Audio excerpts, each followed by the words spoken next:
Bismillahirrahmanirrahim. Alhamdulillah wassalatu wassalamu ala Rasulillah. Asyhadu an la ilaha illallah wahdahu la syarikalah wa asyhadu anna Muhammadan abduhu wa rasuluh. Allahumma salli wa sallim ala sayyidina Muhammad wa ala ali Muhammad bi'adadi rahmatillah. Allahumma salli wa sallim ala sayyidina Muhammad wa ala ali Muhammad bi'adadi man salla alaihi. اللهم افتح علينا حكمتك وانشر علينا من خزائن رحمتك يا أرحم الراحمين. اللهم رب اشرح لي صدري ويسر لي أمري واحلل عقدة من لساني يفقهوا قولي. رب زدني علما وارزقنا فهما. Murid yang dirahmati Allah Subhanahu wa taala, alhamdulillah, bersyukur kepada Allah Subhanahu wa taala. Diteruskan perkongsian penerangan pada hari ini Khamis 24 Muharram 1443 Hijrah bersamaan 2 September 2021 Masihi.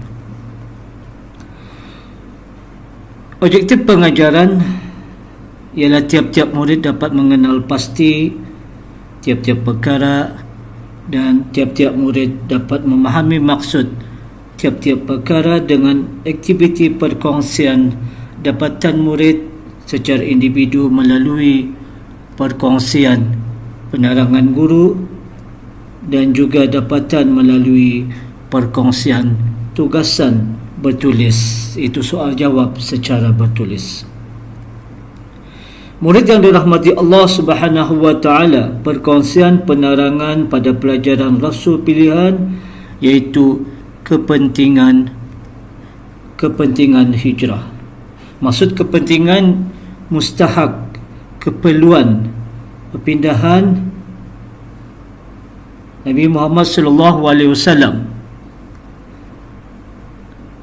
dan pengikut baginda daripada kota Mekah ke kota Yathrib. Yathrib pada sebelum hijrah dan selepas hijrah dikenali sebagai Madinah Al-Munawwarah.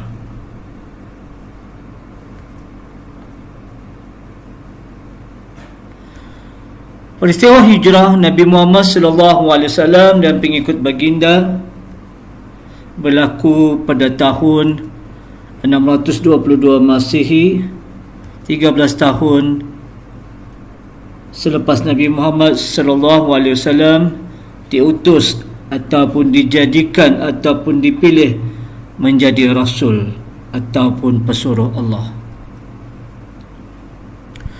Murid yang dirahmati Allah Subhanahu wa taala, diteruskan perkongsian pengajaran pada perkara kepentingan peristiwa hijrah Nabi Muhammad sallallahu alaihi wasallam dan pengikut baginda Nabi Muhammad sallallahu alaihi wasallam. Maksud kepentingan ialah mustahak, keperluan.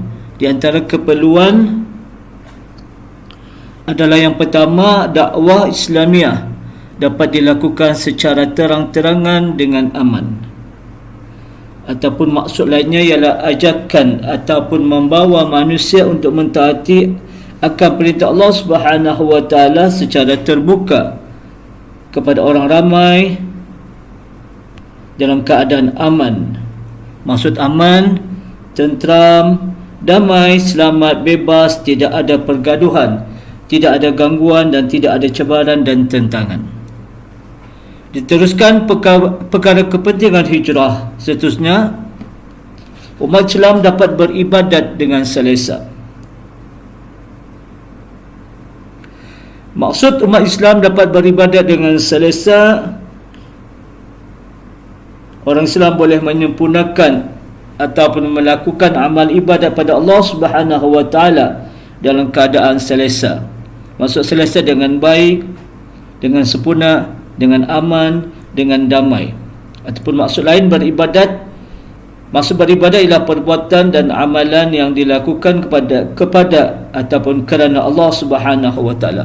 Contoh sembahyang, contoh berdoa, contoh bersedekah. Diteruskan perkara seterusnya, perkara kepentingan hijrah Nabi Muhammad sallallahu alaihi wasallam dan pengikut baginda Nabi Muhammad sallallahu alaihi wasallam. orang Islam terselamat daripada penindasan kaum Quraisy. Hijrah Nabi Muhammad SAW dan sahabat baginda menjadikan orang Islam terselamat, terpelihara dan terhindar ataupun dijauhi daripada penindasan, yakni kekerasan, tentangan, cabaran yang dilakukan oleh penduduk Quraisy. Diteruskan perkara kepentingan hijrah Nabi Muhammad SAW dan pengikut baginda, kedudukan Islam semakin kuat. Hijrah Nabi Muhammad SAW dan sahabat baginda menjadikan kedudukan Islam semakin kuat, ataupun makna lain martabat atau kedudukan atau derajat Islam, iaitu agama Allah Subhanahu wa taala, mendapat kedudukan keimanan yang hebat dan erat.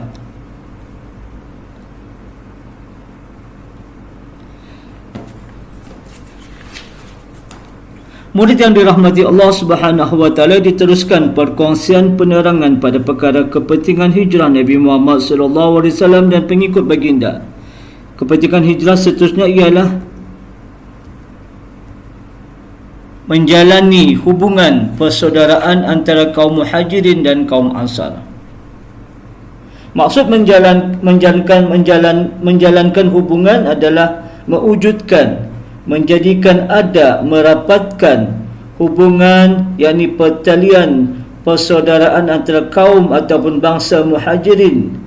Muhajirin adalah orang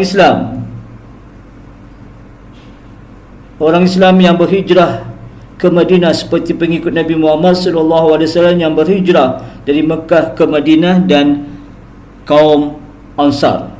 Kaum Ansar ialah umat Islam yang penduduk asal kota Madinah.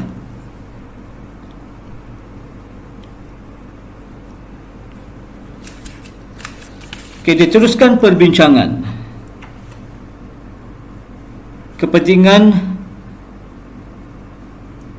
hijrah Nabi Muhammad SAW dan pengikut baginda. Di antara kepentingan hijrah seterusnya ialah terbentuknya negara Islam yang pertama, wujud menjadikan negara Islam yang pertama. Dan seterusnya bermula perkiraan tahun hijrah, penggunaan tahun hijrah ataupun tahun Islam ataupun takwim hijrah. Murid yang dirahmati Allah Subhanahu wa taala, alhamdulillah sempurna dan selesai perkongsian pengajaran pada pertemuan hari ini pada tajuk kepentingan hijrah Nabi Muhammad SAW dan pengikut baginda Nabi Muhammad SAW dari kota Mekah ke kota Yathrib, dikenal sebagai Madinah Al-Munawwarah. Semoga perkongsian penerangan ini dapat diikuti serta mendapat kefahaman. Ustaz akhiri pertemuan dengan bacaan suratul As. Bismillahirrahmanirrahim. Wal As innal insana lafi khusr illa allazina amanu wa amilus solihat wa tawassaw bil haqqi wa tawassaw bis sabr. Sadaqallahul azim. Sekian wabillahi taufiq wal hidayah. Assalamualaikum warahmatullahi wabarakatuh.